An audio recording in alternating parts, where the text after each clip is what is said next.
Captain America films have been rather interesting due to the fact that within the comics, there are villains that have not been adapted for film because of the politically charged reasons for their creation.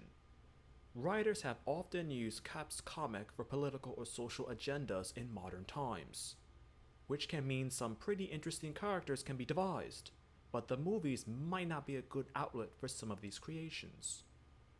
Combined with the notion that Captain America has been put very closely with the Avengers, means that his own movie universe isn't all that much different from the Avengers' hosts of villains. Because of all these reasons, I will mention 5 Captain America villains and groups you will never see in film. From the most likely choice in why to the least likely choice in why. Number 5. Crossbones.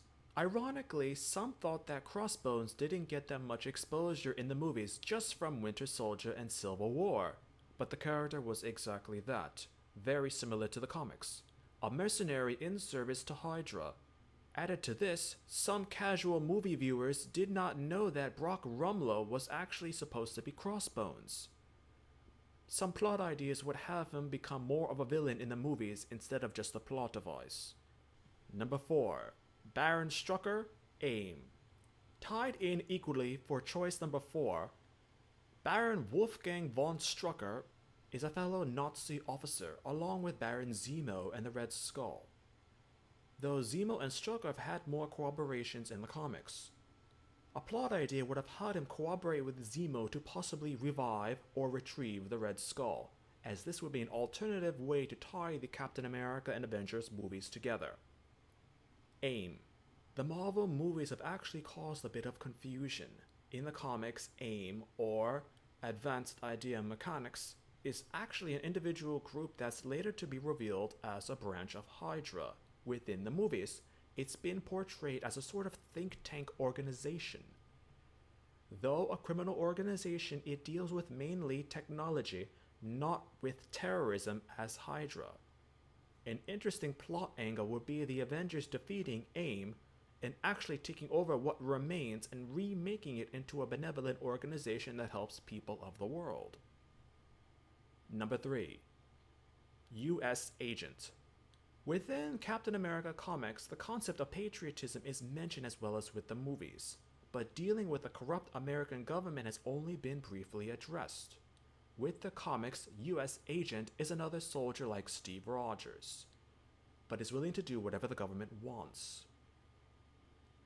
Unlike Captain Rogers, who uses moral values to set limits as to what he would and would not do, a possible plot for a U.S. agent in the movies would have the government attempt to duplicate the experiment that originally created the Captain and succeed. Having no side effects, no consequences. This alternate Captain America then does the government's dirty work, but perhaps after a publicized incident confronts Captain America. Cap is defeated by the agent and questions his own fighting abilities like in the comics. Eventually, in a rematch, Cap wins, but not in part to having more experience or being a better fighter, but because of what he won't do. Kill. Number 2. Nuke. Though originally a daredevil villain, some of the character's best stories have been with the Captain America comics. Nuke is a traumatized Vietnam veteran who is kept as a human weapon by the American government. Heartless and kills without compassion or reason. A possible plot idea would have been as Nuke himself said in the comics, quote, Captain America of the Second World War. Meet Captain America of the Vietnam War, end quote. Though Nuke is defeated by the Captain at a great cost, perhaps civilians get killed in the crossfire. Steve resigns from being Captain America out of what the American government has now become and what it would do to its own people and other peoples of the world for its own agendas. Number 1. Sin. The daughter of the Red Skull, Cynthia Schmidt, was created when the Red Skull desired to have an heir and fathered a child with a servant of his. However, he was so angry when he discovered that the child to be a girl that another servant of his convinced him not to kill her. Deciding to put all of his hate and anger into the child, he mentally imprinted his brain waves into her and physically aged her to adulthood. Movie-wise, this would be almost impossible to accomplish, as not only would the reasons for her birth need to be adapted for film, there would need to be a cause for her existence film-wise as well. Do you agree with these choices for villains or groups that might never be adapted for Captain America films?